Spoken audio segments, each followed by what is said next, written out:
Hello, everybody, and welcome into our latest live broadcast. Today it is Wednesday, the 10th of July, 2024.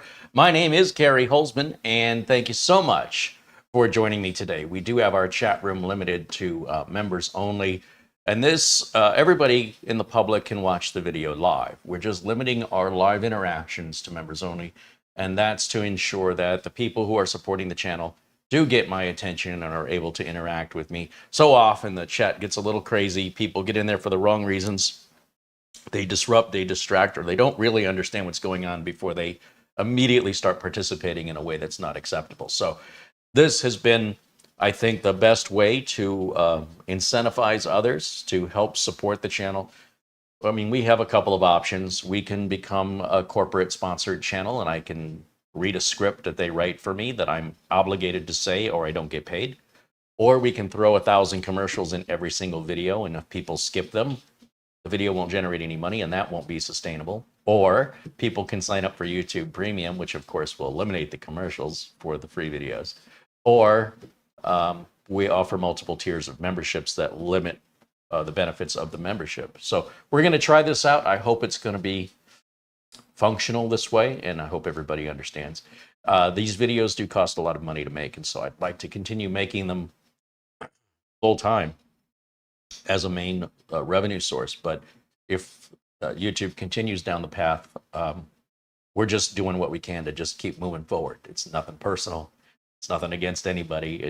We're just trying to keep making videos. And the alternate, of course, is to just move on to something else. But I don't want to do that. So we move on. Thank you to all the members joining us in the chat. Thank you so much for your support. You guys are the reason why this channel continues to exist and produce the amount of content that it does. Of course, with a special shout out to our friend Peter Laycock, Buster out there in Scotland, who's been an incredible supporter to us. Now today I've got a mini PC sent to us from Geekom for review. And I was starting the show a little late today, maybe a minute or two late, because well, some of you may see this as familiar. However, it still may be new, and I have to walk off camera to finish what I was starting off camera. And let me just step over here for a minute. Let's go this way. Oh, it's hot. Okay. And the reason I want to do this again, and again, for some of you, you may never have seen this before. Ooh, so they got there just in time. This is a grilled cheese sandwich. You're like, what does this got to do with a Geekom GT13? I'm going to show you. This guy is really hot. But I want you to take a look at something as a reference point, right? Sandwich bread, to understand the size and scale of the mini PC I'm about to show you. So let me get the sharp objects out of the way before anybody gets hurt.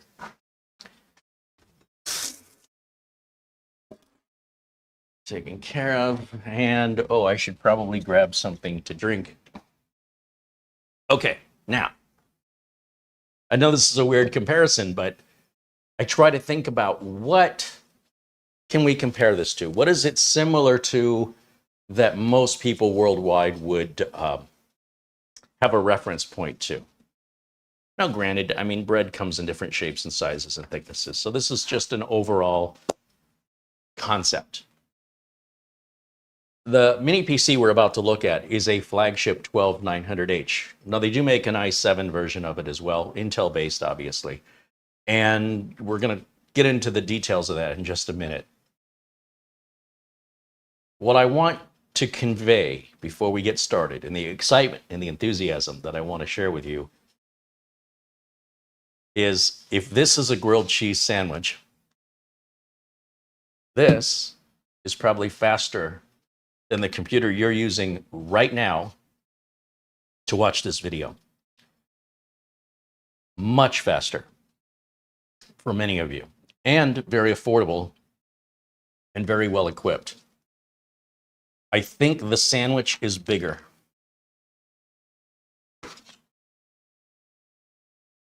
Maybe I shouldn't have cut it. And of course, the plate dips down, so we're not getting the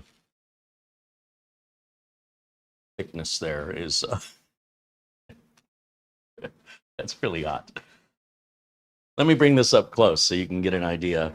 I know this looks a lot like the A7 and the A8 that we've shown previously. This is smaller. The dimensions on this are super tiny. If you look, we've got our two, come on camera, is it gonna focus for me? Two USB 3 ports and headphone jack and power button up front. We have a full-size SD card reader on the side, nothing on the other side. And in the back, we've got our standard barrel-style power connector, our two HDMI ports, USB 2, USB 3, and these two, I believe those are what, USB 4, 40 gig per second ports that also work as display port. So accessing the bottom of this, we'll get into that. I'm getting greasy fingerprints on it from handling the sandwich. The downside of this particular comparison, but they'll just wipe right off. So you'll notice everybody's name in the chat is green, and that's because all moderators have been removed. That's another update. There was some confusion with members only chat allowing the moderators in, and some people's moderator status. Well, let's just put it to you this way. The moderator status is no longer useful. We, of course, have the lovely Marlena doing all of our administrative work. And so while I appreciate all of the efforts of people helping out with the trolls and such in the live chat as we have evolved our way to where we are today, Mara's got that under control, and there's no benefit to being blue anymore. I mean, aside from the stature of the blue name, it doesn't really hold any value. It's surprising to me how many people came in that were complaining they used to be blue, but it took them 8 weeks to figure out that they weren't blue anymore, because the only way you would know that is if you were participating in the chat room. So this eliminates that problem and makes it fair for everybody. I think this is the only fair way to do this. And we're just experimenting here. I'm hoping this is going to work out for us, but I'm hoping this will be the new standard, but we'll see how it goes. Now, of course, if YouTube changes reevaluates, I should say, the value of the content creators and starts paying them fairly again, we won't have to do this. But we're sort of at a fork in the road where we either need to significantly reduce the amount of content we're making to maybe no more than one video a week or every other week, or we need to find a way to bring in the revenue so that we can continue to make videos on a regular basis, or don't make videos at all. So we have a certain amount of money to work with, and that money over the years has gotten smaller and smaller and smaller and smaller and smaller. YouTube is just reducing the value further and further, even though the channel continues to grow and grow. And that's a main obstacle to creating the content. It's not me not wanting to do it or having nothing to do. It's the expense. So this is what we're trying. And we certainly appreciate all of you who make this possible. And I do hope the public who watches for free appreciates your contribution, because they wouldn't have the content to watch if not for you guys in the chat room. So, and the members who aren't in the chat room. So again, a massive amount of gratitude for the community making this possible for all of the free viewers. Okay,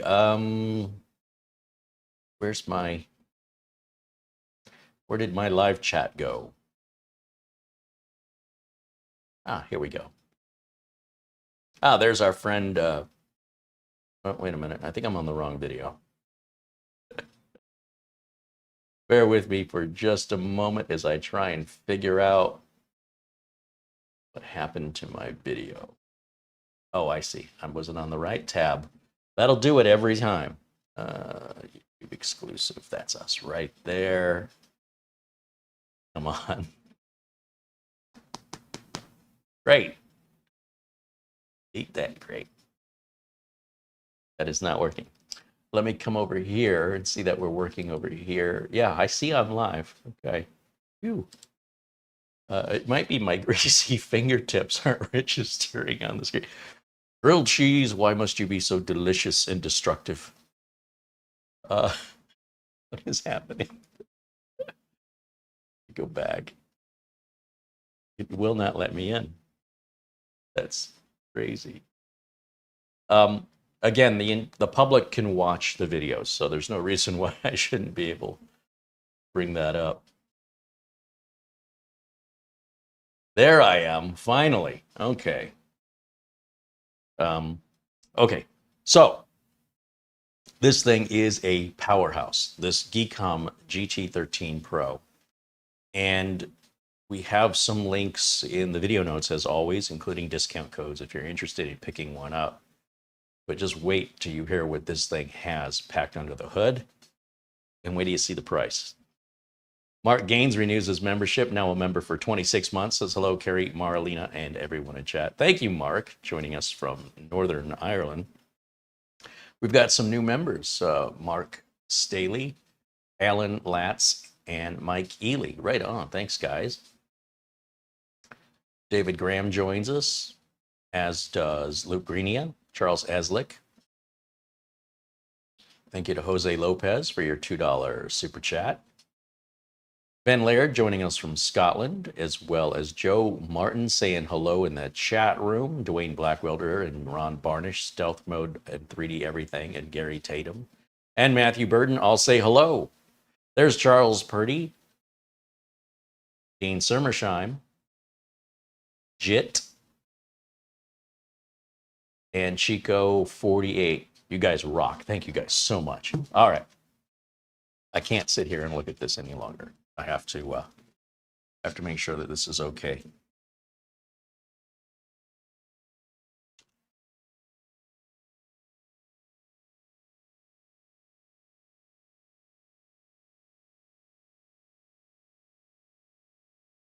I went a little fancy with the sourdough bread, the little imported cheddar cheese that's been aged for 18 months. Mr. Big Shot, huh?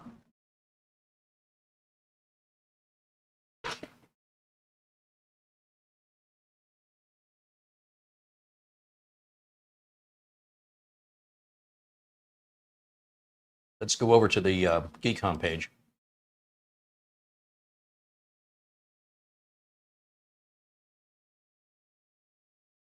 Let's see how Geekom is promoting this. The Geekom GT13 Pro. Now, I believe this just recently came out. It may not yet be available on Amazon, the i9 version. So if Amazon says it's not available, it's because it's that new. I don't think it's ever been available. So we're getting a first look at it here. Now, there are two versions of this, the i9 13900H and the i7 13620H. Of course, it's got the Intel Xe graphics, which are part of the CPU, with two USB 4 ports and two HDMI 2.0 ports. It also has Bluetooth 5.2 and Wi-Fi 6E. As we scroll down, you're going to see the, this is interesting. So last night I turned this on and went through the process of, the out-of-box process of, out-of-box experience process of Windows 11. And I did have to use the Shift F10 bypass NRO command. Otherwise, it's a regular default Windows 11 install. But what was different about it is when it said it was getting ready to, prepare the computer. When you get that screen, it says, when you finished answering the questions, we're setting up Windows for you. It'll be a minute. It had this really cool background animation that I'd never seen before. But, I mean, not that that's a big deal. Just stuck out to me because I'd never seen. I wasn't aware that manufacturers could change that background. All right, a little bit of information about what's inside. We've got either an i9 13900H. That is the model we have. That's a 14-core, 20-thread processor. You can also buy a cheaper version of the i7 13620H, which is a 10-core, 16-thread processor.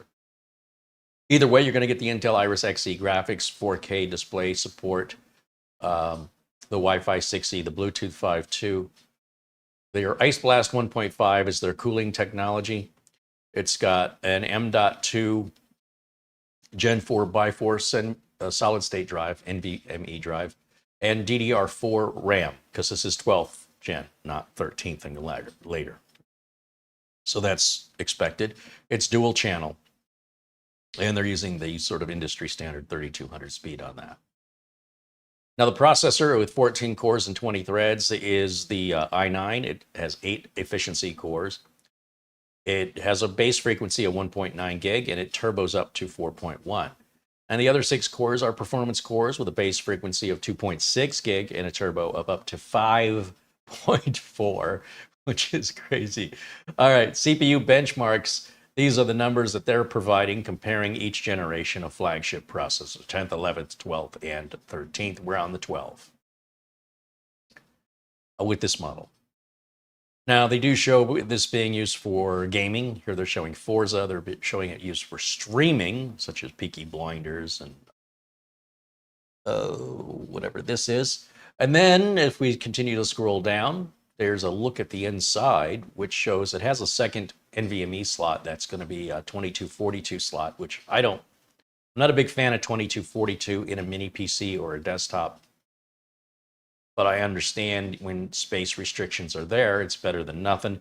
If I wanted to add more storage to a mini PC, I'd just use those fast USB ports and not limit myself to having to open it up and be restricted to the size of the NVMe, let alone adding more heat into the mini PC, especially a flagship one, which you know is going to run hotter than a lower end model. A little bit more about those ports I showed you earlier. The single black USB port is a USB 2. The one above it is 3.2 Gen 2. And in the front, those are both 3.2 Gen 2. Interestingly, the first one here on the left supports power delivery. Not quite sure how that works on Type A connector, but I guess. It does support 4 monitors at 4K simultaneously, or a single 8K display. Yeah, that's insane. I don't even know what you would do with 8K. You'd have to have better eyes than mine to appreciate the minuscule detailed fonts. Obviously, you can change that, but that is a lot of desktop real estate. Multiply 1080 times 8. Wow. All right. Anyway, transfer data up to 40 gigabits per second, charge and power external devices. You also have the option to hook it up with an external graphics card using one of the USB 4 ports. Well, I suppose that's true. Yeah. I don't see anything about the networking port. The Ethernet port is that. Does it say what it is? A little bit about the cooling. Let me scroll back up. Hold on a second. I wasn't paying attention. I wasn't thinking about it. Yep, there goes my mouse. Back up to the... it's done it again.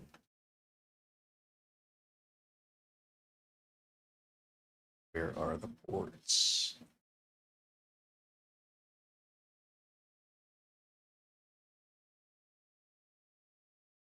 It just says RJ45. It doesn't tell me if that's a 1 gig or a 2.5 or who makes it, if it's Realtek or Intel. All right, well, we're going to find out here momentarily. It does come with Windows 11 Pro. Generally speaking, the mini PCs are all going to be Windows 11 Home. I think Minis Forum is the only one that universally across the board does that. I'm not sure why, but I don't want you guys to get confused with the different manufacturers. So Geekom is typically using Windows 11 Pro.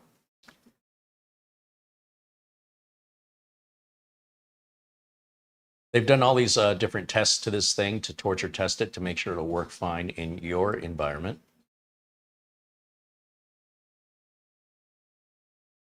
And then we've got more specifications right here that you can look at.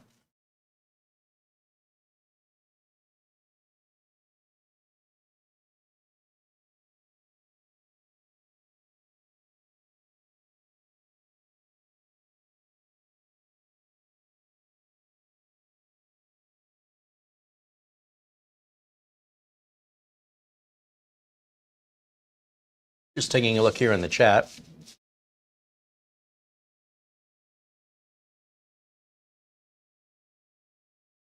Luke Greenia says, now I'm hungry, dang it.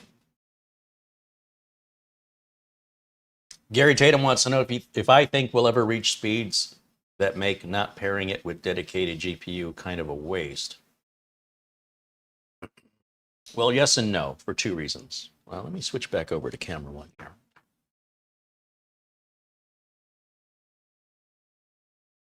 There's two things I think that we're going to see happen. One is I think gaming as we know it is going to shift. And the interest in gaming is also going to shift. And depending on the kind of game it is and how that game processes will determine if the amount of graphics chip power is going to need to be more or less than what we're even using today. It's quite possible that a genre of game comes out like an RPG style game that the graphics don't really matter that much. And so earlier GPUs could become much more sought after as more valuable. Also, as we move and shift into more AI controlled things, that could change gaming as we know it. What we're defining as gaming today, like first person shooters and such genres, may change into something completely outside of our familiarity. And then it might require more of an NPU than a GPU. Also, the interest of the public may wane on PC gaming because it gets too expensive. The games are too easy to solve or too buggy. They come out too soon and people have had enough. The console will always be the console. I think as far as PlayStations and Xboxes go, they've got a pretty solid future. But PC gaming, I'm not quite sure the benefit of PC gaming is in better graphics, but in more complex games with more control with a keyboard that wouldn't really run smoothly on a console today. But that, of course, could change as well.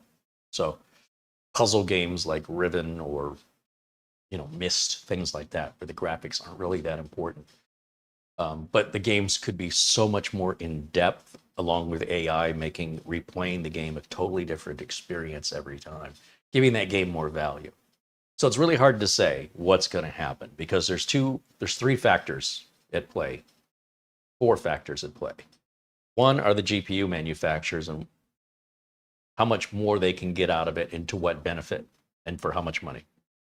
Two, you have the interest of the public. Three, you have the advancement of AI and how that's going to redefine what we know today as games. And four, public interest in playing games in general may just be decided it's not worth it. Or the generation that follows, Gen Alpha, may not have much interest, may see that as a big waste of time. I mean, kids are always interested in playing games, but it may not, again, be the kind of games that we play. And they might see those games as like, the games the boomers play, anybody older than them, So in any event, that's my thought. And I could be completely wrong. I don't think we're going to see more of the same much longer. I think there's going to be a massive shift in how we define these things will change. And therefore, the market will respond accordingly. Right on, Captain Blinsky joins us. Avery Ramsdorf joins us. Chris Johnson renews membership. Thank you for that. And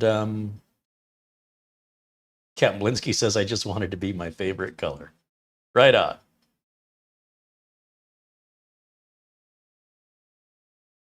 When I started playing games on TRS-80 at Radio Shack, the game I played was a text-based RPG adventure game called Zork. I couldn't get enough of it. There were no graphics. You had to read. I am surprised at how reluctant kids are today to pick up a book and read it when they're just reading online all day. It's not like they're not reading. So I don't understand the disconnect. But, reading and the book sales are something, reading with regards to books with the younger generation is not very popular compared to the older generations. And yet, books are quite often the best form of media, in my opinion, when compared to movies or television shows or cartoons. The book is always better. But if you've never read a book, how would you know what you're missing if you've never had it, right? So we have a whole generation that's just ignorant of it. And they don't know what they don't know. And it's unfortunate. But the good news is they always have time to discover this amazing world. While they're alive, at some point in their life, they might want to give it a shot. And book sales are still driving enough sales that books are still, being written and sold, and it's just not like it used to be. On the other hand, being able to read the books electronically, like with a Kindle or, with a Kindle app on your phone, makes books a lot lighter to carry around, and you can have an entire library with you as you travel. So, all right, William Denton with a $19.99 super chat. Also a PayPal contribution from William late yesterday. Thank you, William. Thank you for supporting the channel. There's Patrick Ollie saying hello. And stealth mode, I don't know if I mentioned stealth mode earlier. Bajan Guy, Ghetto Fortnite, all joining us. Raj D says hello.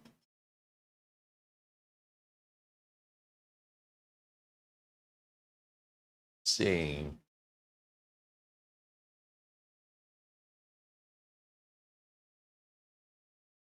Are there other questions here?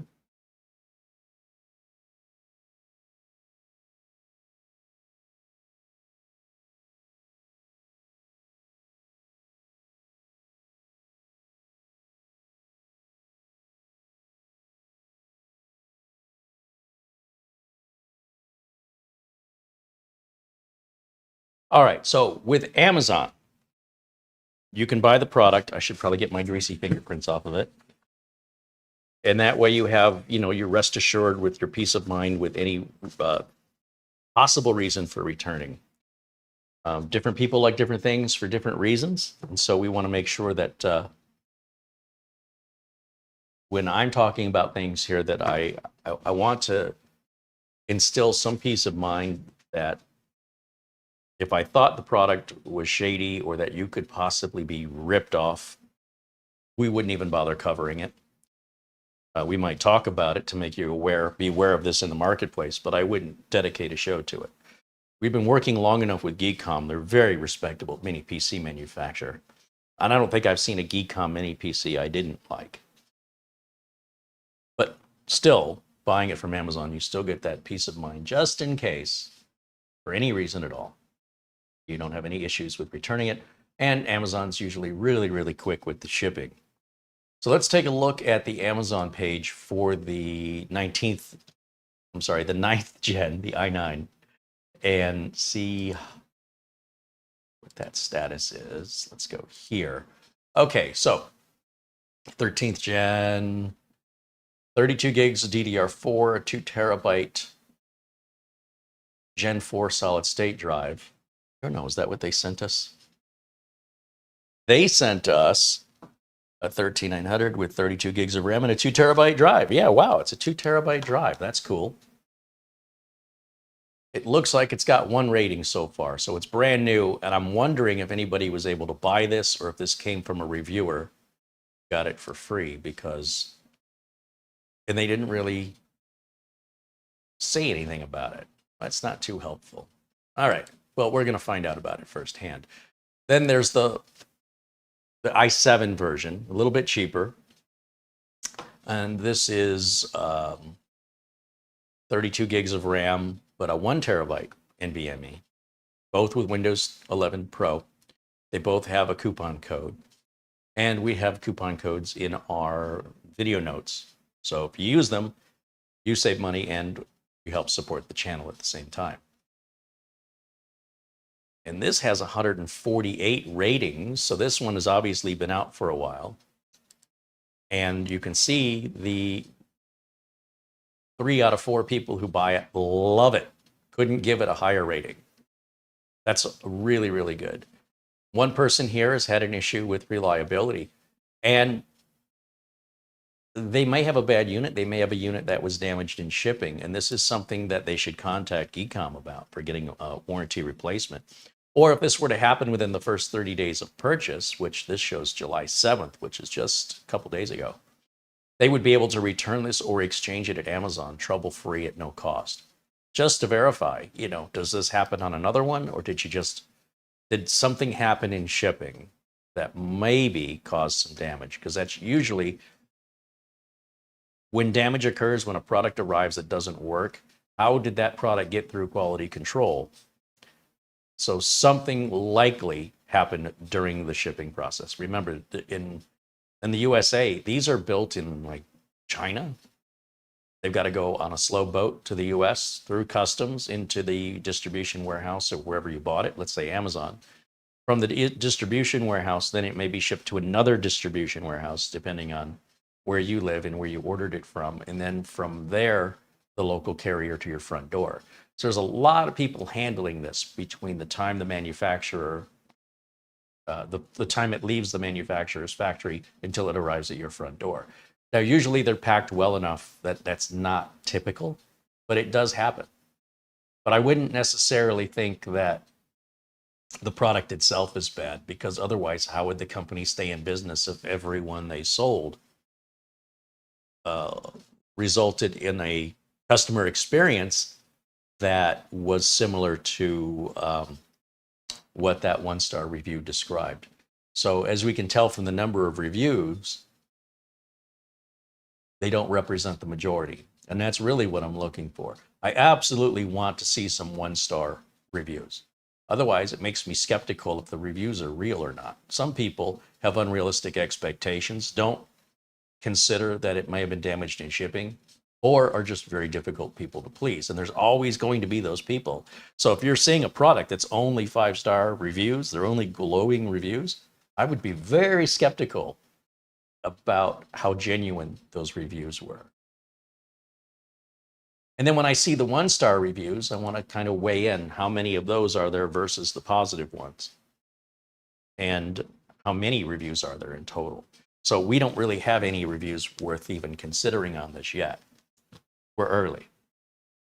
So we don't have any predefined expectations, other than I can tell you I turned this on last night and I was really impressed. I didn't expect this to be this tiny coming out of this box. So you can tell that's packed really well. Let's get it hooked up, see what it'll do. This is our power brick. Let me bring it up to the camera here and I will show you the voltages on this. Now it says, we bring this up here, Hyleton. So that's the company that makes the power brick. There is nothing that says Geekom on this. So if what I'm going to do is I'm going to grab a label maker or my silver Sharpie and write Geekom, because this barrel connector could fit into, how many times have we shown this barrel connector? But what's coming out of this barrel connector is likely not compatible with all the other machines that this would fit in. Maybe some of them, but not all of them. And I wouldn't want to risk sending the wrong amount of voltage or the wrong polarity to a multi-$100 mini PC because I was guessing which power adapter was which. So in my opinion, all manufacturers should have the name on the unit. And if they don't, it's easy for you to fix that, because if the mini PC and the power adapter, or anything that takes a barrel power connector that can fit into multiple devices, gets separated from the device it plugs into, good luck. Good luck. It's going to require you looking up what the voltages are supposed to be and the amperages, and then looking at every adapter you've got to see what matches and make sure the polarity is the same. It's very time consuming versus just grabbing the plug that fits. You cannot just grab the plug that fits when you got barrel connectors. They're just too common, and there's no standard for voltages, amperages, or polarity. All right, so we're going to give that some power. We'll plug in our network here. And then we're going to grab our HDMI cable. And then my keyboard and mouse.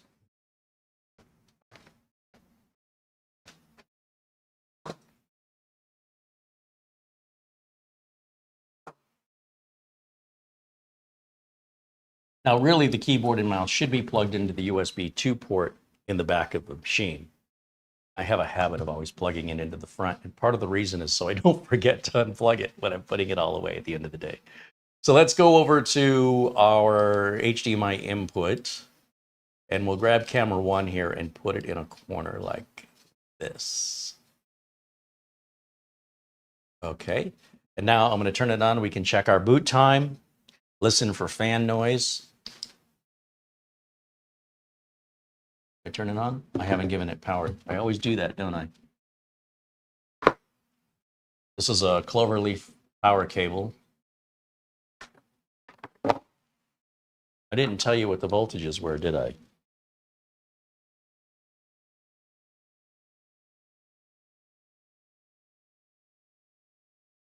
$19-volt, 6.32 amps. So we're going to see a lot of 19-volt barrel-style power connectors when it comes to powering mini PCs and laptops, though there's no rule that says they have to use that.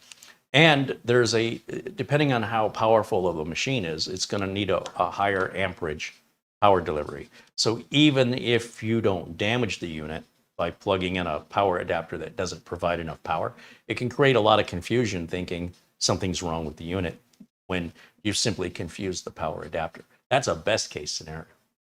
All right, let's try it out. 3, 2, 1, go.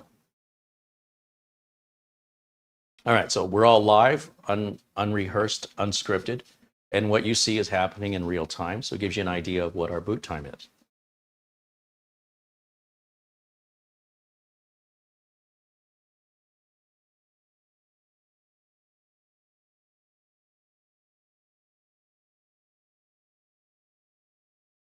So I did run the Windows 10 optimizer, and I did run Crystal Disk Mark and copy over the utilities, and that's all and I've put all the updates, Windows updates on it. That's it. Everything else I've been saving. I was just trying to get rid of the most frequently time-consuming things where we have to sit here and wait. So now if I go to, let's go to the Start button, right-click and choose System. We can verify what CPU we have. Sorry, this is a 13th. I kept thinking it was 12. This is a 13th gen. Did I say 12? My bad. This is a 13900H. So the fact that they say it's got DDR4s, I'm confused. I might need to pay closer attention between the i7 and the i9. Were they both 13th gen?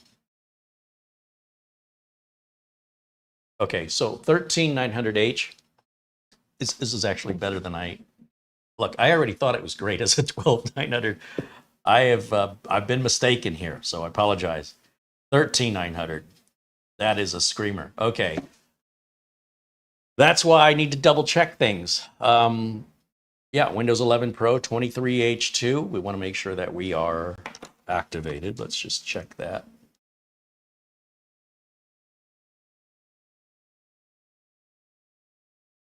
Yep, we are activated. Is my camera blocking? Yeah, my camera's blocking. Let's get the camera out of the way. You don't need to look at me. You're welcome. All right, back over to full screen for me.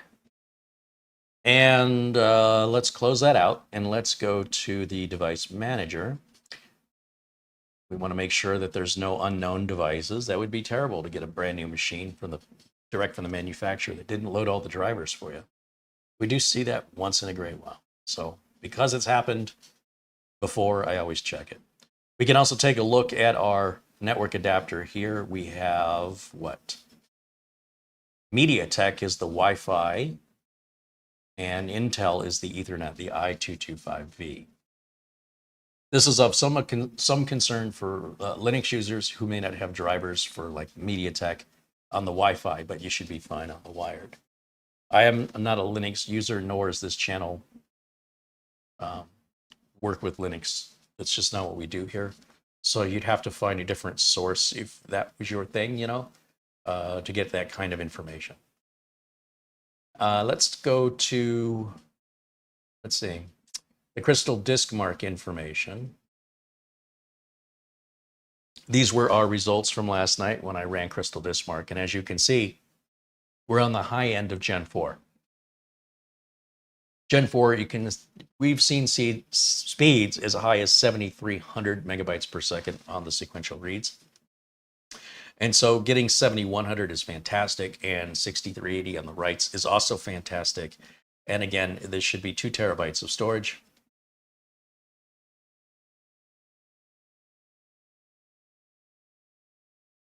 And it is 2 terabytes of storage. Okay, now,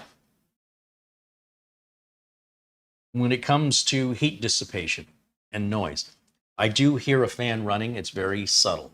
It's not in any way disruptive or what I would define as loud or distracting. The air conditioning is running. We're having 117-degree days all throughout this week, so 117 Fahrenheit. Hottest June on record. Las Vegas has had several days of 115 or above. I think they've broken a record. So we're running the air conditioners, what I'm trying to tell you. All right, let's bring up Cinebench and our hardware info. I did not run these so previously, but I am confident this thing should be good. Should sail through this.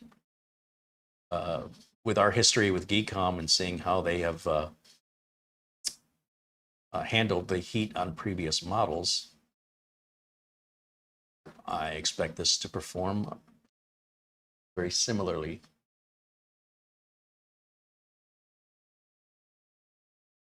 Let's move this over here. Yikes. Need to do that. Bring this down. And up we go. That right over there. Just like that.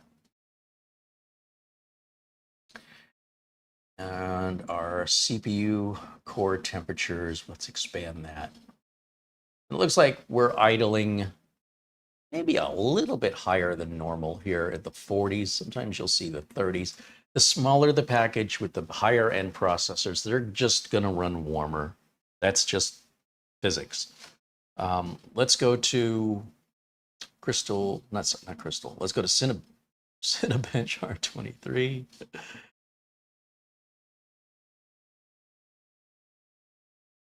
Double click it. There it goes. Okay.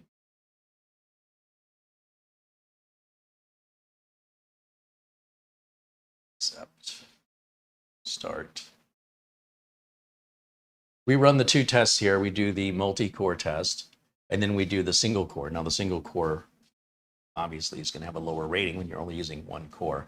But during the first 60 seconds of each of these 2 tests, which will run for 10 minutes, by the way, we want to watch our core temps. And it looks like we've already hit 100 degrees Celsius, which is too hot. I can also hear the fan cranking up.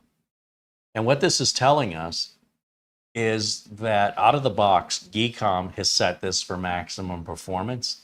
And if you were to use it in this way, you may not be happy with it. I mean, if you're somebody that's going to throw this much resource-intensive power at it, it's going to throttle. It absolutely will throttle, and that fan is absolutely going to get loud. Now, this is very unusual. In our experience with Geekom, we don't typically see this behavior. However, I think it might be fair to say we're not using it as Geekom intends. Let me stop this test because we've already maxed out that temp, and there's no reason to take it any further. Let's start the single core just to see what that does. And we'll watch this area here, this left side. It's going to show us our current temp, okay? This is our maximum temp that we've achieved, and that should be momentary. It shouldn't just sit there at these high temps indefinitely. AMD's 8000 series chips want to run at 95 degrees Celsius at all times. That's going to be some serious CPU degradation. And if you're replacing your CPU every couple of years, that's not going to really affect you. But if you're planning on having a computer for a long time without replacing it, you definitely don't want to degrade the lifespan of your CPU by overvolting it and having it run hot regularly, right? These idle temps are very important. And the idle temps here on the left, or in this case, these are our current temperatures is what I mean to say. This should be your normal. And then these very, very hot extremes should be extraordinarily temporary. They should not be sustained over a long period of time. It is going to annoy you with the fan noise, and it is going to degrade the life of the CPU. So that is a little concerning. And I mean, we see 91, what was that? It's too far away for me to read. I expect, and it's hard to know without resetting the software again, if we've already hit 100 on the single core. But knowing that we can hit it on the multi-core is definitely something to be aware of. And I mention this because I want to set realistic expectations. If you take a perfectly fine automobile and you start abusing it, let's go back over to full screen. If you start abusing a sedan, let's say you've got a nice Buick, I don't know, and you decide you want to take it off-roading or run it through a flooded street that's got water 3 feet deep, you're going to ruin that car because you're using it in a way that it was not intended. There are vehicles that are designed for off-road and deep water usage. A Cybertruck, the new Hummer, any Hummer, other four-wheel drive capable vehicles. You might say, well, those are very expensive. Well, of course they are. They have to be built to take on abuse that a normal sedan is more about comfort. And these tools, these computers that we use, the reason there's so many to pick from, i3s and i5s and i7s and i9s and minis and micros and full-size towers, depends on how you want to use it. In the same that when you go to buy an automobile, you can buy a sports car, a hybrid, an electric, a minivan, a full-size van, a pickup truck, a four-wheel drive. It goes on and on and on and on and on. There's a lot of variety. And it's for you to decide what's the best value or what is your highest need. So people that have a lot of money, they just get what they want or whatever they need. For the rest of us, we have to make a compromise between how much we're willing to spend and how much we're willing to give up. What are the limitations in our budget? And how will that translate to limitations in what we want? Most of us have to make that compromise. What I don't want to convey to you is what you often see in a lot of review videos, is emphasizing all the positives and not mentioning the potential negatives. If there's a potential negative, I want you to be fully aware of it, because that negative may mean nothing to you, or it may mean everything to you. So I want you to have the information so that if you decide to buy one of these, or you decide not to buy one of these, you feel confident that you've made the right decision and not regret it later. I think that's just full disclosure in the way every review should be personally. And so long as other people in general aren't doing that, I'm going to make sure that I keep doing it for the very reason that others in mass are simply not offering full disclosure. Now, that's not a ding against Geekom here. The folks over at Eledon just flat out said, if your viewers are wanting something like that, tell them not to buy a mini PC. I mean, they flat out said it. And I'm like, well, that's what I've been telling them. You know, I'm already saying, if you're somebody that's an intense power user, I can't think of a mini PC for you. I don't think one exists that will reasonably withstand the kind of versatility that and control that you'll have over a desktop. For example, if you're having heat problems, you just buy a bigger cooler, buy a liquid cooler. The desktop offers you an opportunity to keep spending your money. Okay? With a mini PC, you're going to pretty much be limited with how much you can spend with regards to RAM, storage, and your Wi-Fi card. That's all you can do. You're not going to be changing any CPUs, coolers, graphics cards, power supplies. You're not going to put it in a different case. And in that way, if you're somebody who's easily susceptible to suggestion, it could be very easy for marketing companies to convince you that now that you've bought the thing, you should buy the accessories for the thing. And now that you got the accessories for the thing, you should buy better things for the thing. Bigger, better monitor, better speakers, better keyboard, better mouse, better cooler, better graphics card, more RAM, more storage. It never ends with a desktop until you decide you want to stop. For those of us that have impulse control issues, and for those of us that realize that we spent money we didn't need to spend for items we didn't need because we bought into the hype,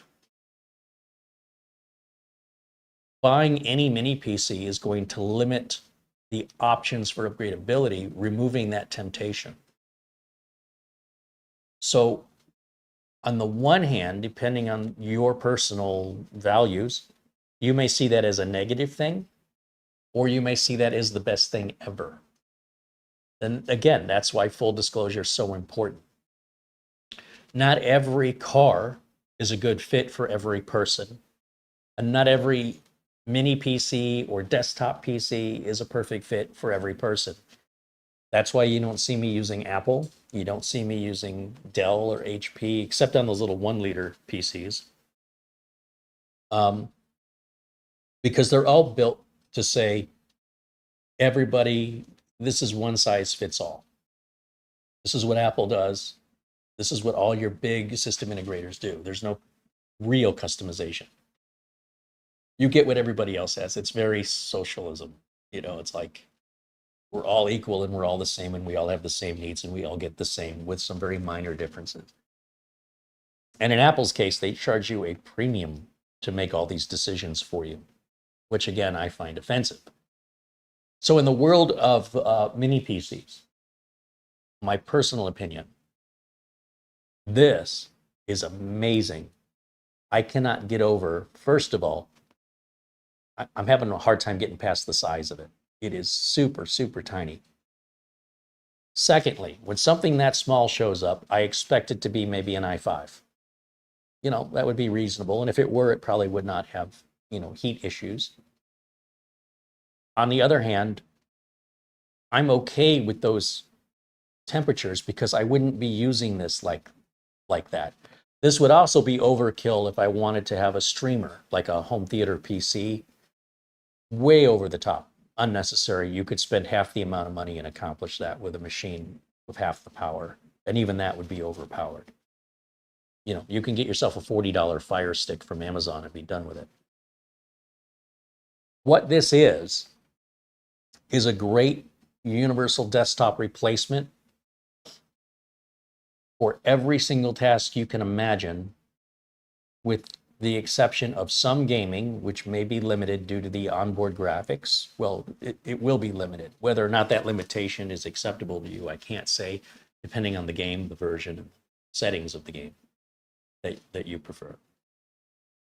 This machine will edit my videos. This machine will render things. And yes, this machine will sometimes, when doing those resource-intensive tasks, need to throttle. But what it won't do, or what it shouldn't do, is crash. We want throttling to occur in those scenarios because the throttling is what's saving your computer and your data from being lost. On the other hand, if we never throttle, then we're not getting all of the performance the CPU can deliver. So it's okay if we're just throttling a little bit here and there. It's like when you're, again, we're going to use the driving example.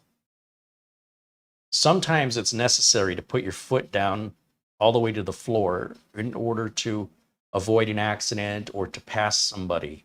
But it's not typically left that way the vast majority of time that you're driving. It would make stopping very difficult, turning corners very difficult. And if you were to run into any issues, the damage would be far, far magnified than if the incident were to happen at a slower speed. The incident wouldn't be as serious, wouldn't cause as much damage. So it's okay to get those little spikes, the turbo. That's normal. And it's normal for a car, just as it's normal for a computer. To expect it to run at full blast all the time, you should not be looking at a mini PC, period. If that's what you're after, there is no mini PC on the market yet that can handle that comfortably on a flagship processor. Maybe on an i5, But then one would argue, why not just get an i7 that doesn't have to work that hard and can outperform that i5 when it's maxed out? So in that way, the logic of it doesn't make any sense why anybody would do that. So with few exceptions, a mini PC like this is probably way overkill for your needs.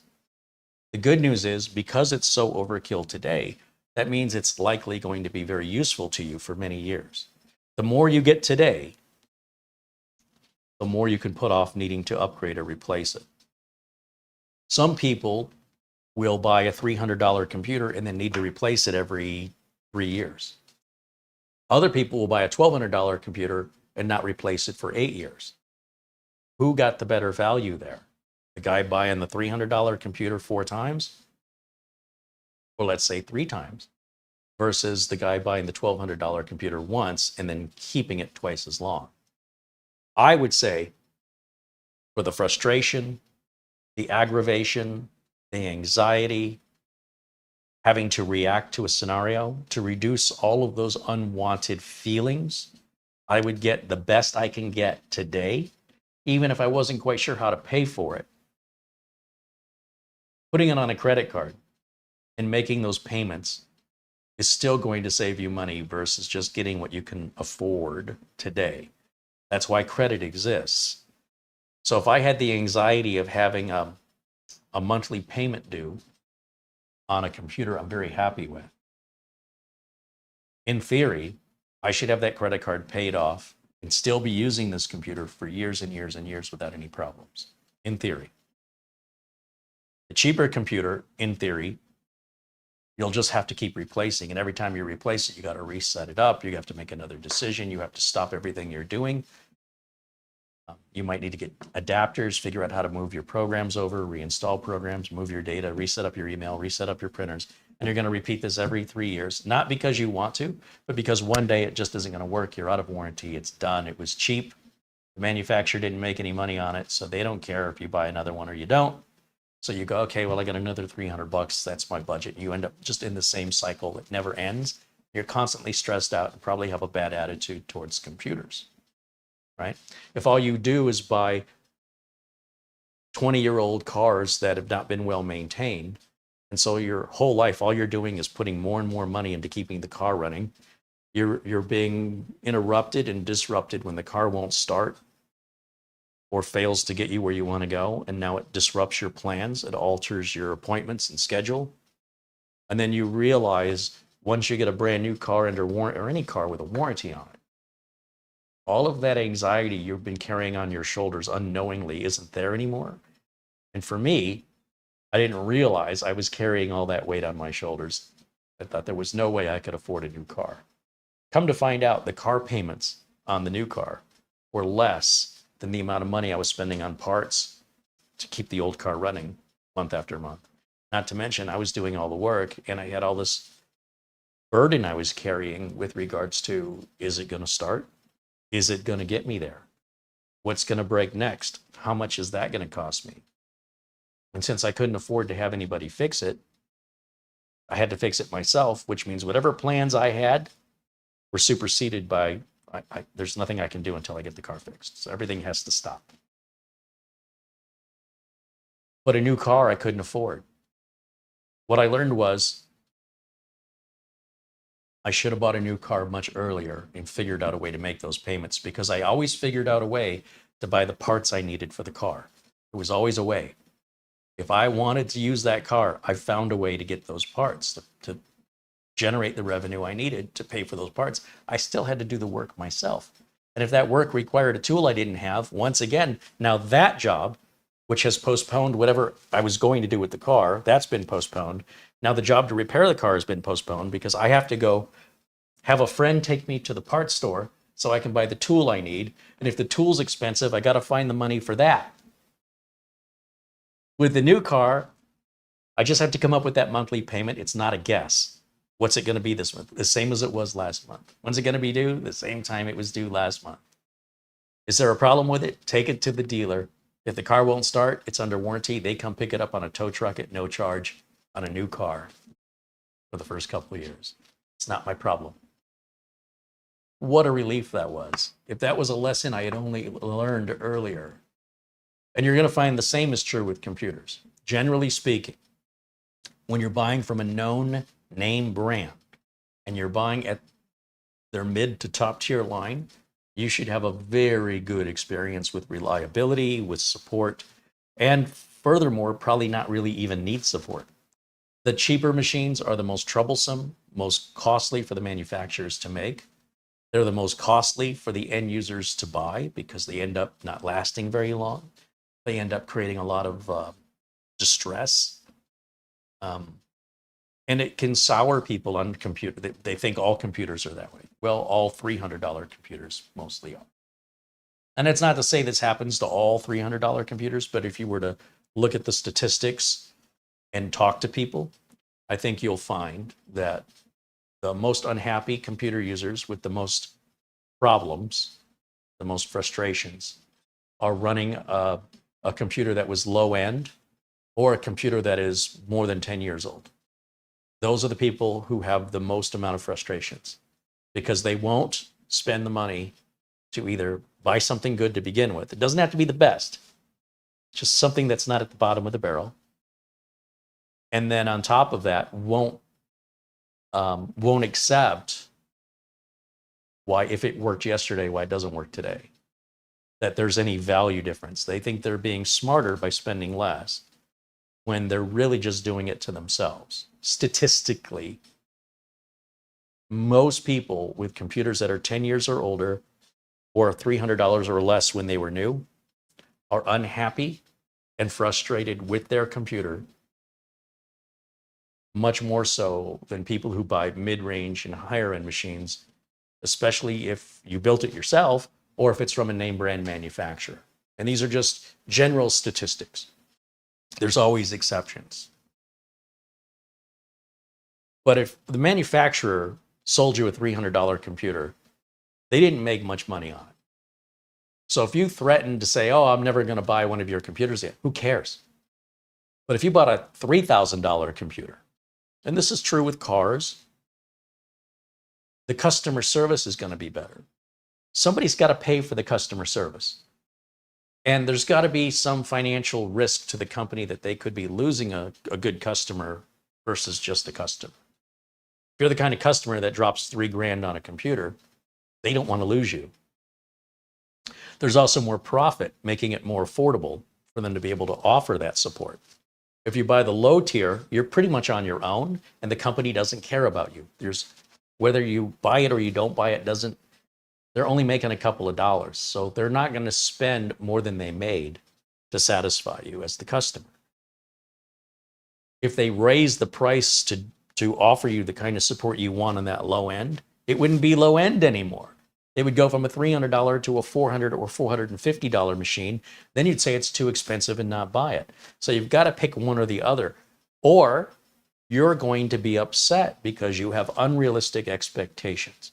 If I buy a Rolls Royce, or if I even buy a Ford Lincoln, and I take it to the service shop and I am treated and ignored the way that I was treated and ignored at the Chevy dealership and the Hyundai dealership, Lincoln and Rolls Royce would be potentially losing a lot of money if I vowed to never buy another one. But Chevy and Hyundai, they don't care. They're not making enough money on the car. We'll get to you when we get to you. Too bad, so sad. That's been my experience. Let's take a look here in the chat, see what I've been missing here.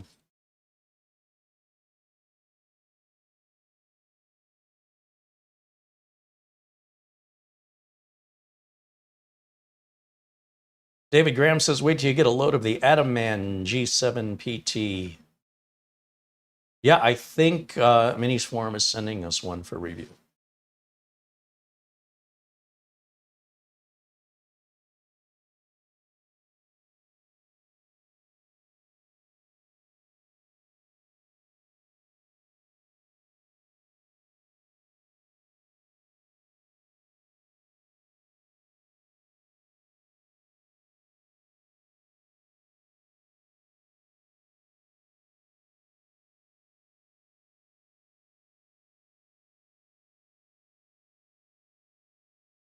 Mara's saying the flooring's about done in Studio C.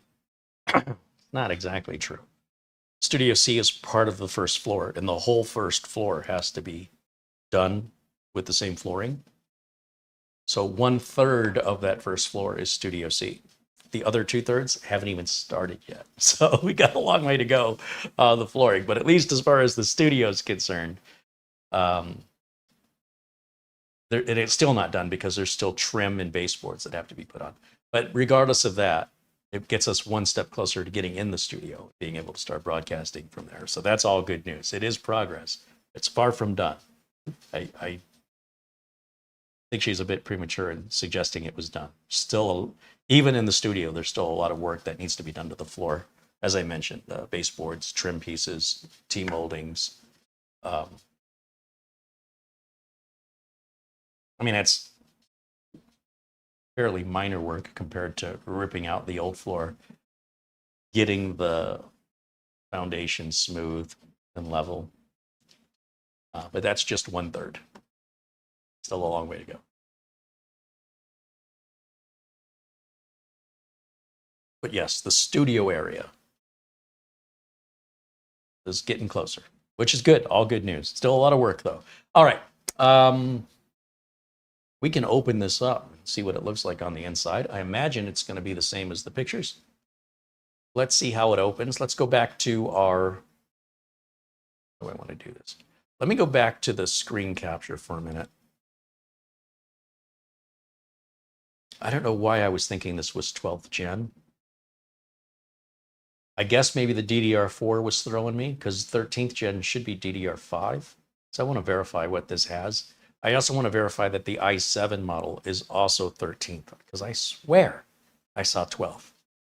Let's jump back there and just double check these things. Let's see, that's our HDMI input. Let's go to our window capture.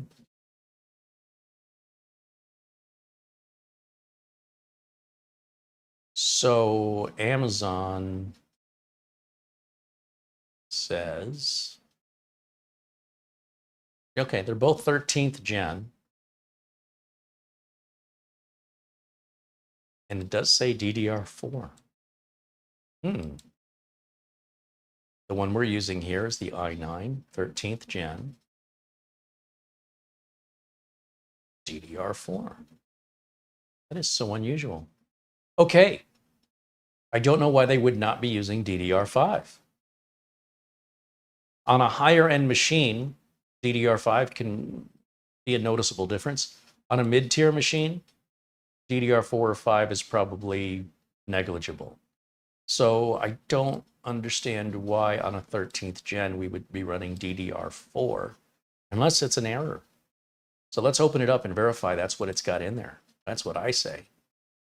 So let me go back to camera 1 and we'll turn on the close-up camera. Let me bring the close-up camera down.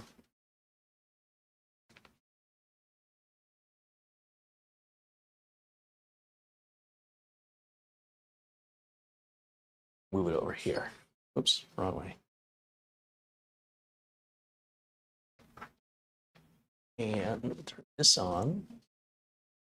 Adjust this to be just like that, I'm guessing. Of course, I have to power this off, so let's jump back over to the HDMI input really quickly. And right-click, full screen for me. Let's close this out. Close that out. Shut this down.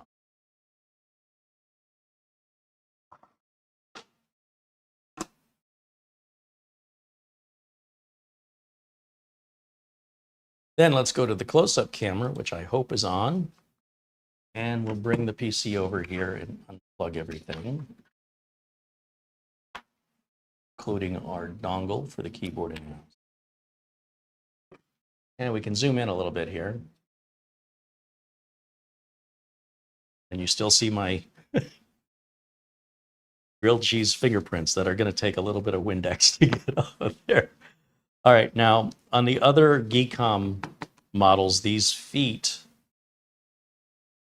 were these stuck in or just clicked in? A little of both. We have a little bit of sticky goo along with a little lip that goes in to the little holes on the side. So that way, if your glue gets weak, your feet don't fall off. It's never fun when your feet fall off. Now I'm just trying to get a fingernail under one side and pull it away. A smaller screwdriver would probably make my life easier. Let's see what we got here. I should also put on my glasses so I can see. All right, let's see.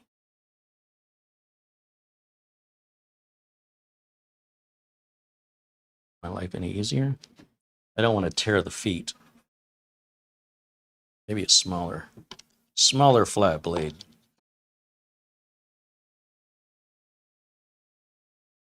Okay, there's another one.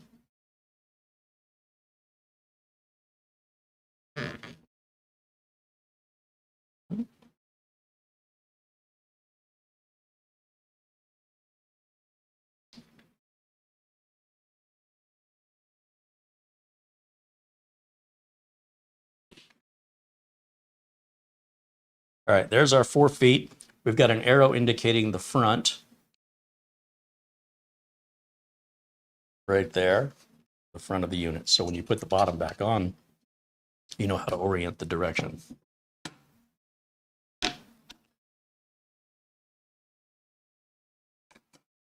Four screws. Normal tiny screws, not like the other day when they were 2 inches long.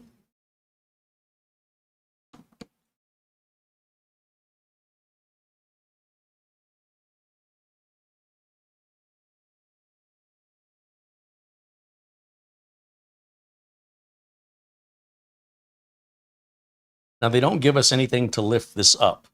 There's no pull tab, there's no lip.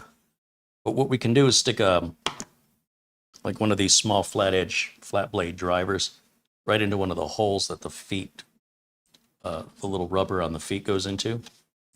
And we should be able to just pry it up from there. Be very careful, as sometimes there are wires, like for the Wi-Fi attached here. And yes, we do have a Wi-Fi antenna here that would be very easy to tear. They're pretty thin wires, they're very easily damaged, so be mindful of that.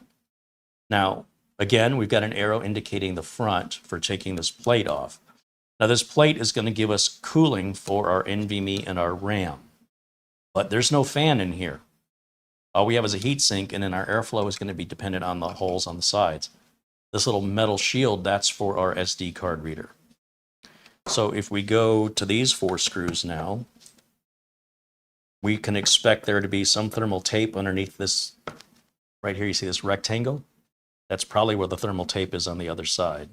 Then we have this cushion, which I guess is to reduce vibration, perhaps from the fan when it ramps up.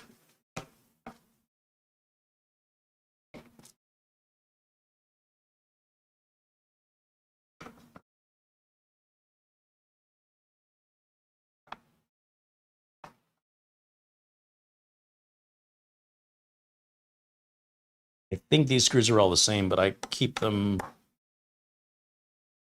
segregated away from each other because I want to put the same screws back just in case. We do have some tape that has to be removed right here.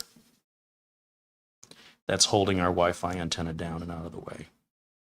So we'll just move that over here temporarily. That back.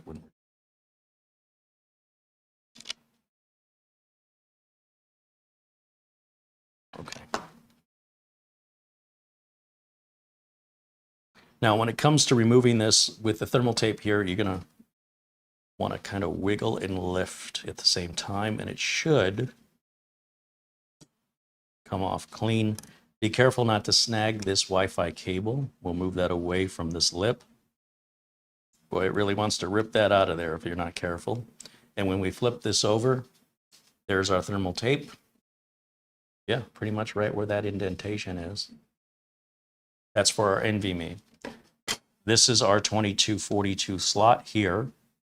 We've got an Acer 2 terabyte NVMe drive, and our RAM is verified as DDR4. So again, I would expect DDR5 on a 13th gen.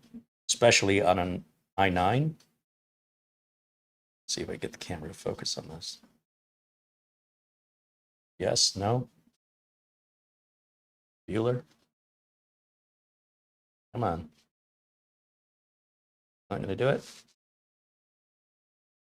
Could do it. I'd have to zoom it in. Back it away, I mean. Let's try that.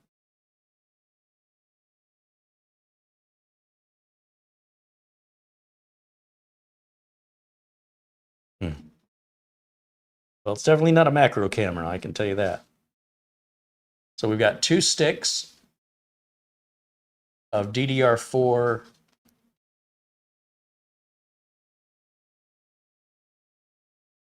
I don't know who this manufacturer is. You guys might be able to read that better than me. Can't really tell. However, you've got your 2 DDR4 sockets here. Underneath the M.2 drive, we should have our Wi-Fi card, which I would expect should be upgradable. Let's check that out next. There's our Acer NVMe drive.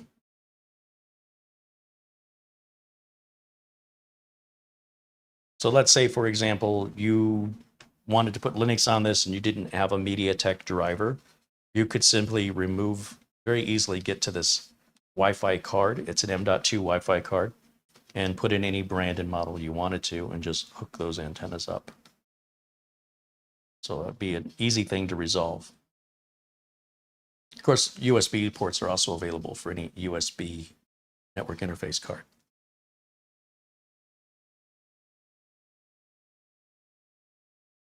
And Dwayne says he's craving a grilled cheese sandwich all of a sudden. Well, that's coincidental, isn't it?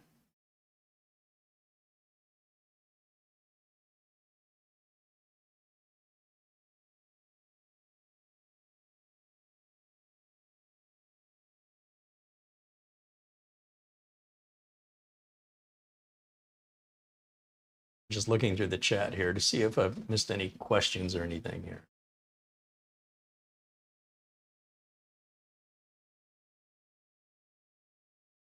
Gary wants to know if they're ever going to stop putting feet on top of the screws. We've seen several mini PCs that don't do that. But certain manufacturers are sort of known for it. When we look at the machines from Ace Magic, from Geekom, and from Minis Forum, we frequently see they're still, more often than not, covering up the screws with the rubber feet. But not always. I think we've seen some Minis Forums machines that did not hide the screws like that. I can't tell you which models they were, but more than not, we do see that they're putting the rubber feet over the screws. You know, these are not enthusiast machines in the sense of customization, and it does require a different set of expectations in the regard of user serviceability because of their compact size and limited upgrade path. What ends up happening is we tend to get a lot of viewers on YouTube that are enthusiasts, that are people that are not a typical end user. Your typical end user is not watching videos like this, even though I really intend for them for typical end users. I can't make them interested, you know. But what ends up happening is we get a lot of people vocalizing in the chat room about enthusiast topics that are not representative of the public in general.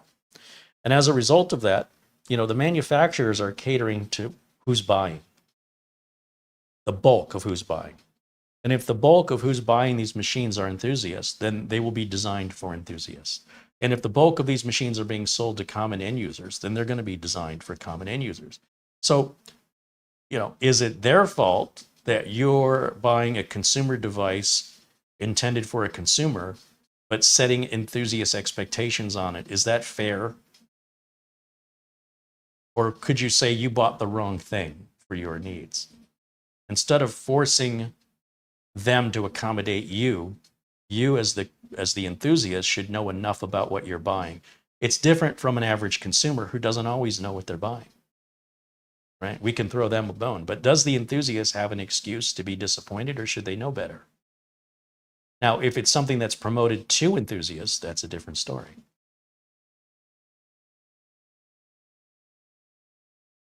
It would be like me going to Arby's as a vegan and complaining they have the meats. Maybe that's just not a place I should be dining. I don't expect Arby's to accommodate me specifically, but rather whoever's doing the buying, right? So if everybody's buying vegan meals, then obviously Arby's will start to accommodate. It's not personal. They're just trying to stay in business. And so who's at fault if a vegan wants a vegan menu to go to a restaurant known for selling meat? At that point, who's the one that should be upset at who, I suppose, is what I'm trying to say. Like, you should know what to expect at that level.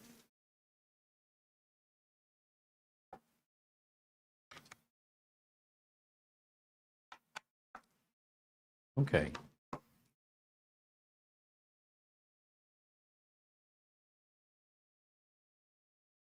Now, just before I put the screws in, if there's any questions you guys have about the unit that may require me to pull it back apart, let me ask now.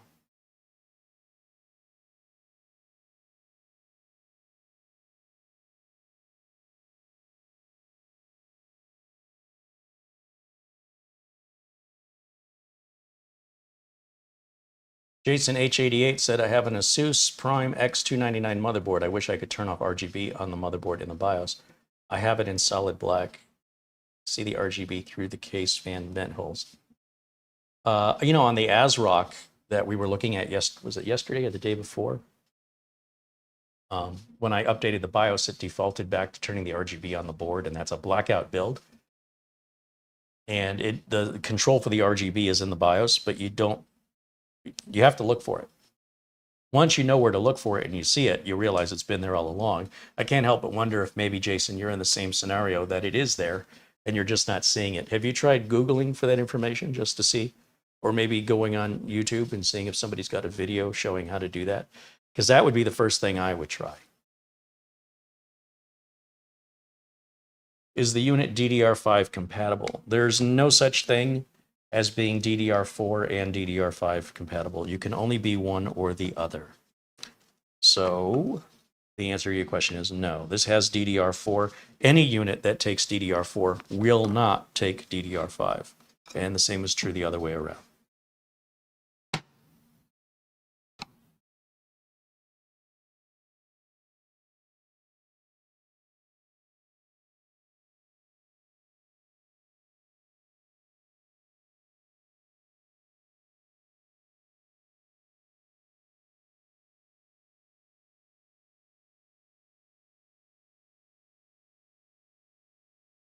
Maybe the next sandwich I compare the next Geekom Mini to shouldn't be so greasy. The fingerprints, they're really bugging me. But, you know, they come off super easy. I just have a dry paper towel and it ain't doing it. It's going to have to be something wet that's going to take that off of there.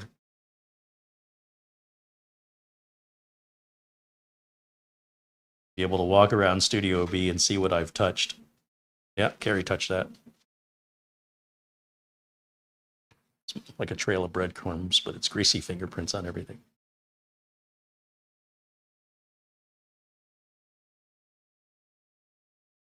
Oh, you know what I didn't do? I just realized I didn't put this little piece of tape back on. Not that I have to, but I mean, let's do it right. Not a big deal. Not a big deal to take it back apart.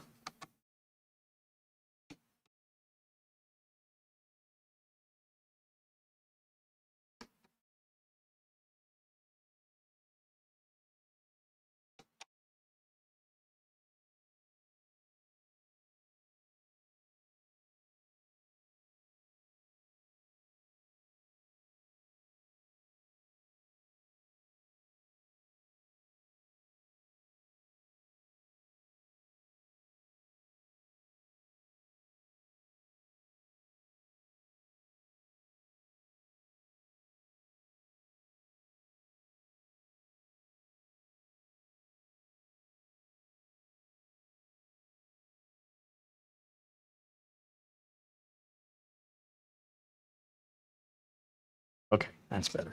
Not that, listen, I don't want to make a big deal about it. It's just the unit is brand new. And I'd like to keep it that way as long as possible.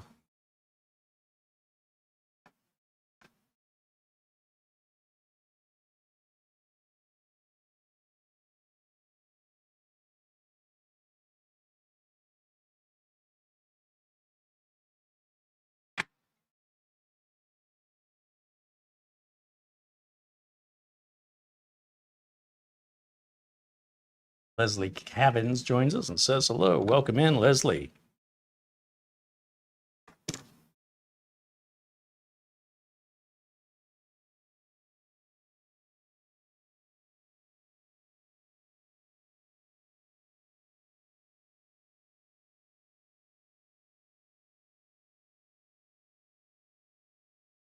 So when I'm putting these feet in, I stick one edge in first, and then I push the entire foot back so it kind of bumps up in the middle, so we can get it far enough back for that other rubber foot to fit into the hole in the side, and then stick it down.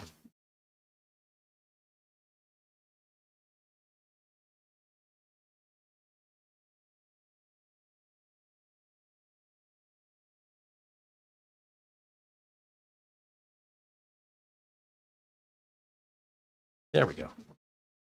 And then we can plug it all back in and make sure we haven't broken it. Sure we haven't. Best way to know. The best way to be absolutely positive is to not assume.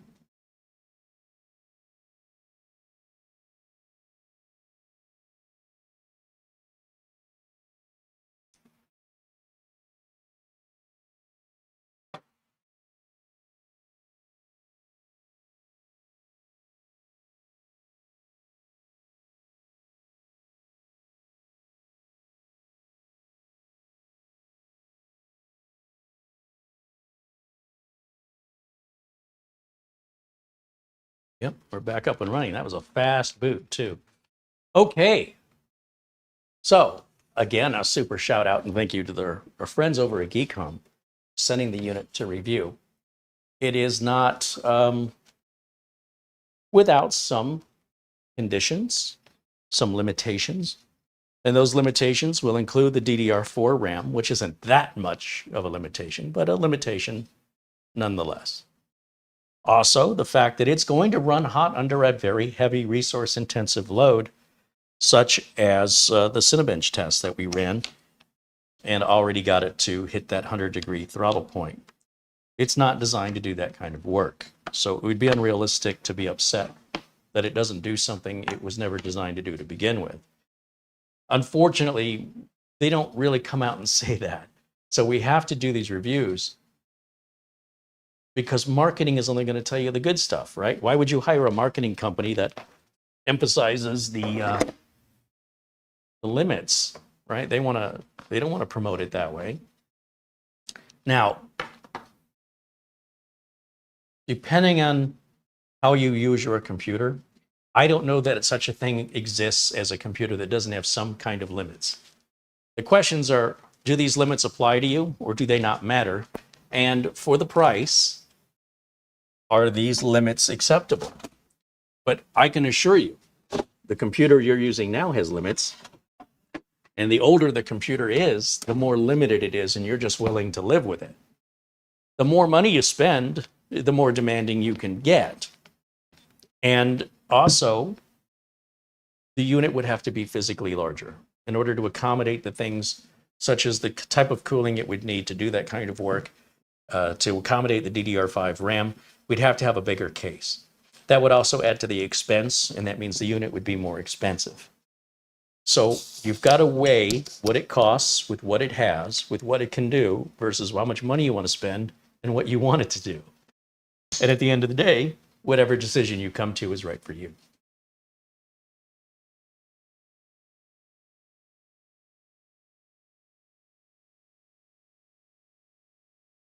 Ooh, that's really carbonated. Okay, so let me just look again back through the chat, see if I've missed any other questions, or if you have any questions for me, regardless if it's related to the Geekom or not, happy to address that. This chat has been so much better by making it members only. And the problem we have is, you know, they say a rotten apple spoils the whole barrel or something like that. Well, the vast majority of our viewers, be it members or not, are very kind people and well-intentioned people. We have a very small percentage that are extraordinarily vocal, disruptive, distracting, and entitled, meaning they feel like they're owed something. And when I started this channel, I did not know that I was going to be an unpaid babysitter for somebody else's unsupervised children. And I never signed up for that. I'm never okay with that. And it just takes a couple of children or childlike behaviors to spoil the entire chat room. And I don't know if you can tell, but I don't feel as defensive. I don't feel as though somebody is joining us and asking us a question we've answered 25 times before, or is completely off topic and asking a question that's, what's the word I want? Inappropriate. Because that can spoil my mood, which overall spoils the whole tone of the video. So for the quality's sake of the video and for the vast majority of viewers, I'm doing this for you as well as for me, so that our overall feel of the video is far more friendly and less defensive. And so far, I think you can see the results for yourself. This has worked out much less stressful for me. So I can't thank you enough for being members. Leslie Cavan says 24 months finally. Well, I don't see the 12 turn to a 24 yet. That is the badges that next to your names. They'll stay at 12 and the next badge is 24. So hopefully if you're at 24, you will get that 24 badge. And thank you so much for being a member for 24 months.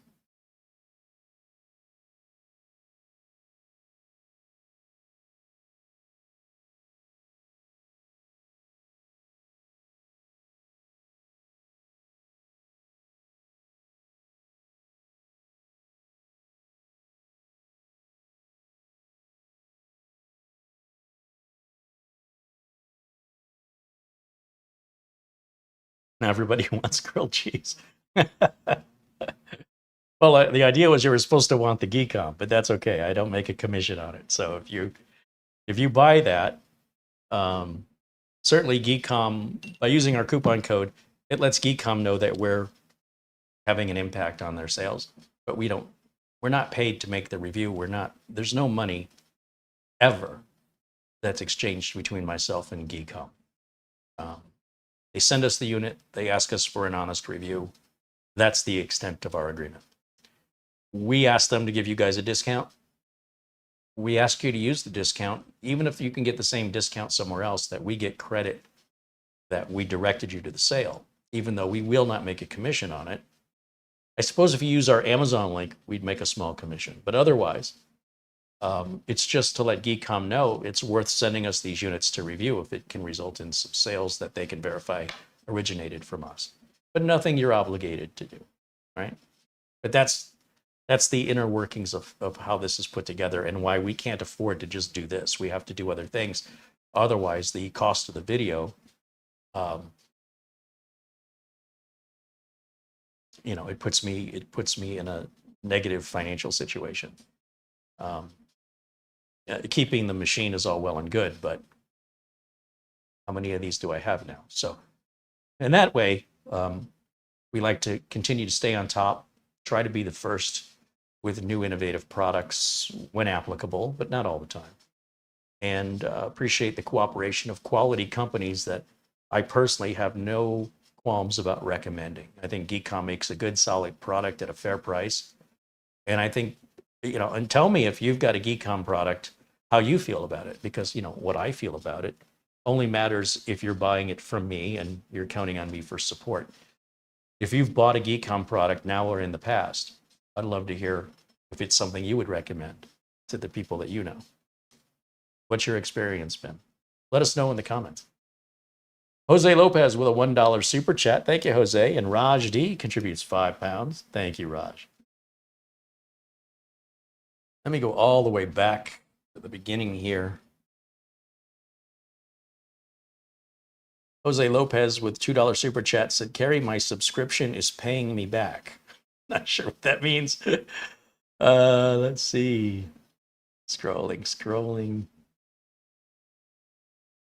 Chris Johnson renews membership, now a member for 26 months. Captain Blinsky became a supporter. Avery Ramsdorf is a supporter here now for 6 months. Our friend William Denton, thank you for your super chat contribution.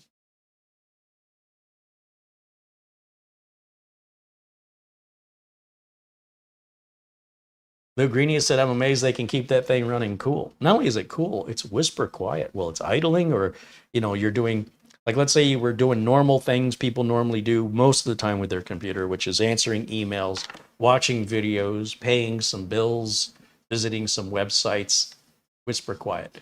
It's only when you really throttle it down. I suppose the space shuttle was the same way, during launch, that thing was super loud. Once it got up into space, whisper quiet. Even landing, whisper quiet.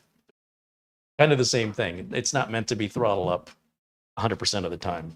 Otherwise, the space shuttle would be somewhere close to Voyager 1 at this point, I think. Voyager 1?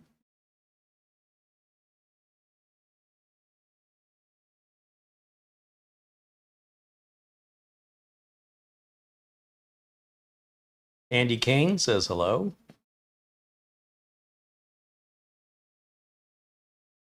Keep losing my spot. I think I'm going to have to go over here and do it this way.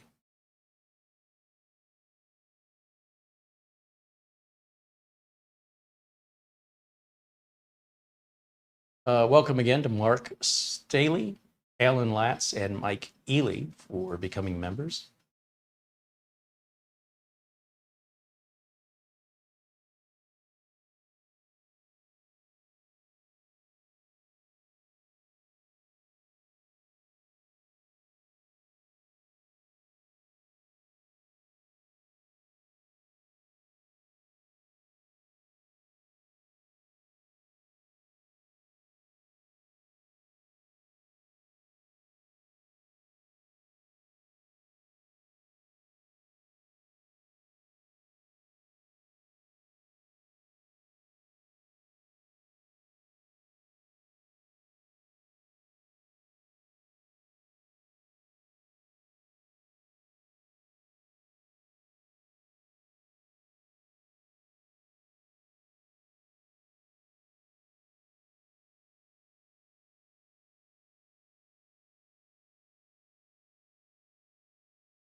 I'm caught up.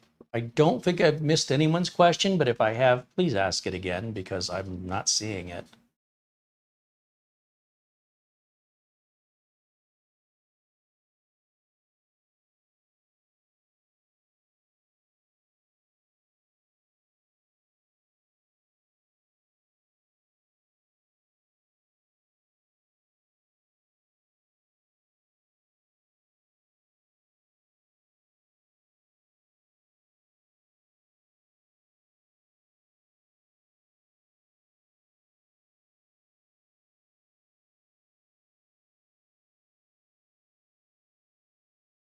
I think that catches us up. It's pretty quiet now, so I have to assume I haven't missed anything. Always uncertain because of the delay. All right, well, with that, I think that'll wrap up today's video. Yesterday's video, just to talk about that for a second, wasn't happy with the power supply. I wasn't happy with the case, and I've got a motherboard that doesn't want to turn on. And what I think I'm going to do is off camera, see what's going on with that motherboard, or switch the board out. I've got a lot of boards sitting around here that they're already prepped. They already have CPU, cooling, storage, RAM, operating system. The power supply, I'm on the fence about the power supply. I'm not sure I really want to use that. I'm saddened because I have been okay with Silverstone products. I've not been super enthusiastic, but I also haven't been avoiding them. But that may be one I avoid. FSP products in general, I'm just not. I don't feel comfortable offering, recommending, or even talking about FSP products because I can't think of one they've come out with that I've approved. I was hoping over the time span that, things change and maybe they got better. It looks like more of the same. I don't think we're going to see any more FSP products on this channel for some time. Nothing against the good people at FSP, some fine people, but the products, they're just falling short of my expectations. And if I won't recommend it to a customer that I have to be held accountable for, I'm not going to recommend it to you. I still appreciate the fact that they sent it to us for us to review. And I know enough now, especially consistently over time, I don't think they're ever going to meet our level of expectation. Geekom, on the other hand, has never let us down.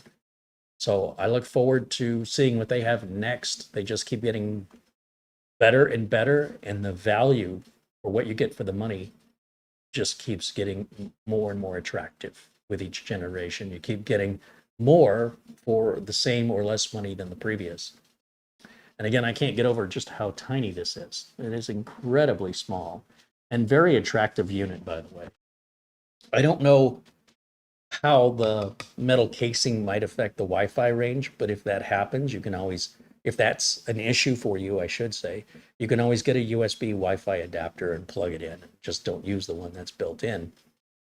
Having external Wi-Fi antennas might be something they consider. We've seen some of the HP minis and Lenovo mini 1 liter PCs. Some of them have the external antennas, or they at least have one. Now we understand why they do that. Anytime you're dealing with a metal casing with a wireless antenna inside behind the metal shield, you should expect it to impede the distance or the range of that Wi-Fi.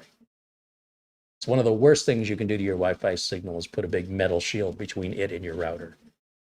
So just keep that in mind from any PC manufacturer, especially if they're touting that really nice refined metal casing. You're making a sacrifice for one thing that you would prefer over the other. The only way you can do both is you have to move the antennas to the other side of the metal shield. And that's just, again, that's physics. There's nothing else. It's not like Geekom's doing anything any differently than anybody else that wants to offer those options. They'll also suffer the same potential downside for those options. So if we had any advice for Geekom, we'd like to see DDR5 on an i9. We'd like to see an external antenna. And we'd like to be able to run Cinebench R23 without it getting greater than 95 degrees Celsius.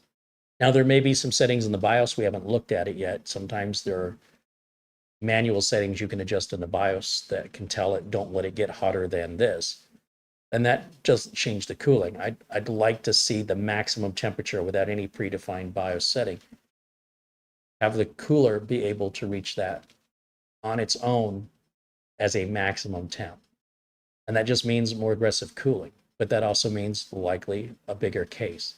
The good news is there are some different style of coolers coming out for CPUs that are, at least in this point, they've been demonstrated at like Computex last year. I think they showed them off a little bit this year. I don't know how far away they are from the market, but if they ever hit the market, they're going to change cooling as we know it. And of course, with Intel's 15th gen chips, which are using chiplets, that's also going to change how the CPU heats up, because instead of just one monolithic die that everything runs on, you're going to have several little chips. Some of those little chips will run hotter than others. Overall, how does this affect real world usage? Will it overall run cooler or will it overall run hotter? We'll have to wait and see.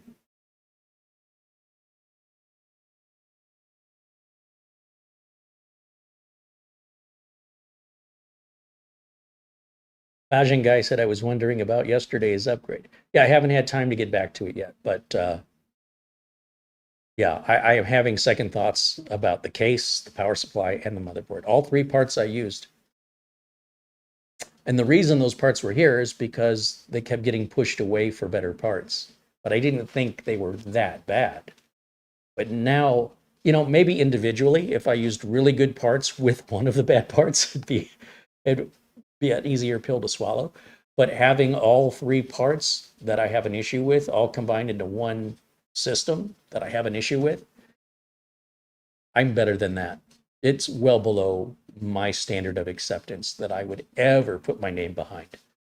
So again, maybe one of those things I could risk a little bit of my reputation, but to put all three of them together in the same case is an example of how to do it wrong. Like if you just don't care, you know, if you've got no pride in your work and you're not held accountable, or you just don't care, which likely isn't going to make you a very sustainable business operation. That sort of represents, I'm talking about yesterday's video, the end result to me is that somebody didn't care. The people who built the case didn't care enough. The people who built the power supply didn't care enough. I don't know what's going on with the motherboard yet. That should be fine, but something's going on. The fact that it's, you know, 4 years old might be part of the problem, that it's been sort of out in the open and exposed to the elements, and that might have caused some damage since it wasn't properly protected in a case for years. On the other hand, maybe I wasn't paying close enough attention and I grounded it out somewhere. I don't know. But it's definitely nothing that I want to put my name by. I would never want anybody to know I built that. So it's likely going to get disassembled, and probably a different power supply, a different case, and a different motherboard and CPU, RAM, and storage are going to be used. So essentially negating the whole point of yesterday's video, other than perhaps being a review of that FSP case, which I don't think FSP is going to be happy with. But I don't make my reviews to make anybody specifically happy. I make them to be direct, to be honest, and I would hope that's what people will be happy about. Everyone but the person I'm talking, or the company I'm talking about in some cases. But it is intended to help them. It's intended that if they take the information and they utilize it and implement it, that they'll end up with a better product that in theory will sell better. But what do I know, right? It's just my opinion as a running a PC business, and what I put my name on, and what I'm proud to put my name on, and what I won't put my name on. For whatever that's worth to anybody other than me and my customers, I can't say.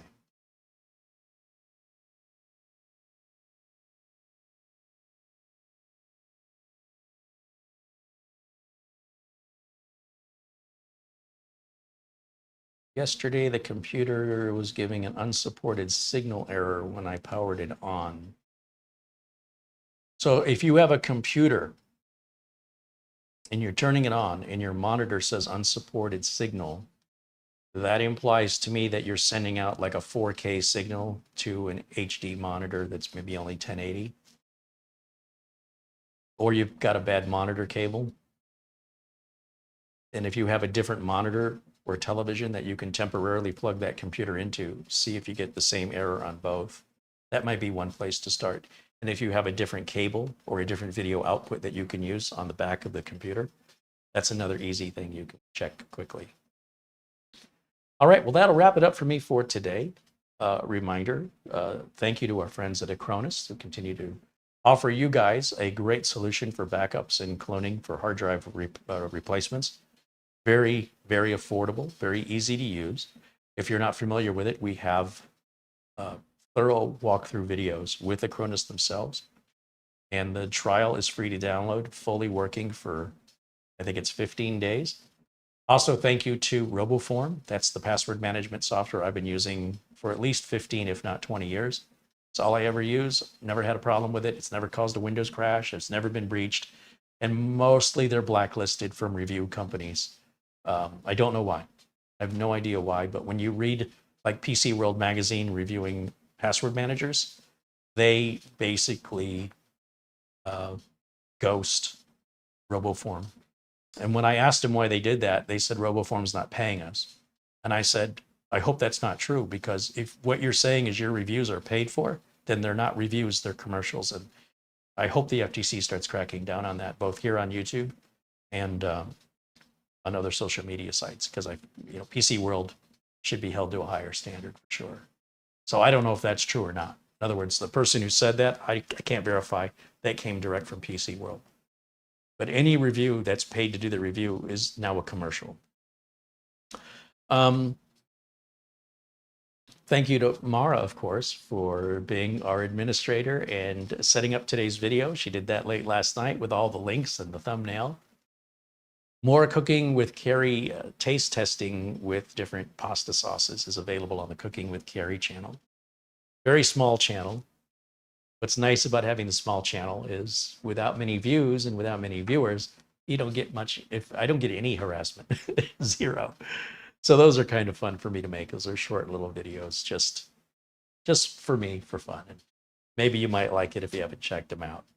And thank you to everybody who is, thank you to all of you here in the chat room for being members and for those super chat contributions. Let me check the phone real quick and we'll wrap it up, because that's going to put us right at the 2-hour mark perfectly. Who needs editing?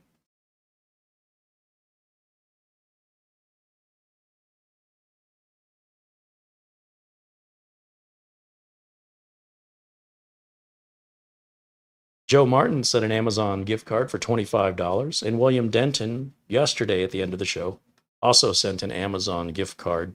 I'm sorry, a PayPal contribution of $25. So thank you to William Denton for that. Avery Ramsdorf sent an Amazon gift card for $5. He says, have a Gatorade on me and have a good day. Hope you enjoy the Amazon gift card. We have a very generous PayPal contribution from our friend Frankie B. Thank you as always to our friend Frankie.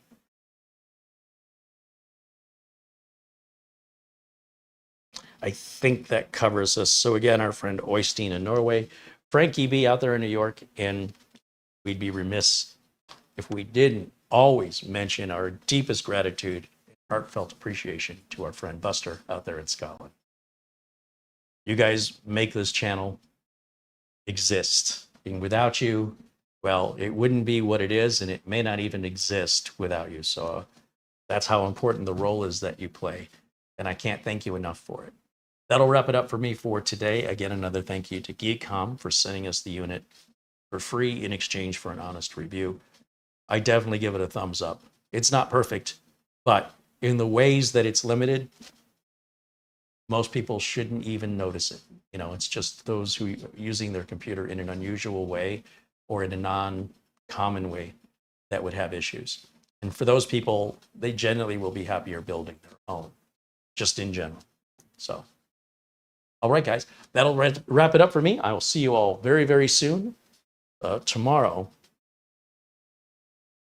I don't think there's a video tomorrow, but definitely on Friday, 1 o'clock, we will be back live, as always on Friday. And chat will remain members only from this point forward, as far as I know. So far, I'm very well incentivized to keep this going. It's been much more pleasurable from my side. But people can continue to watch. They're not restricted from watching.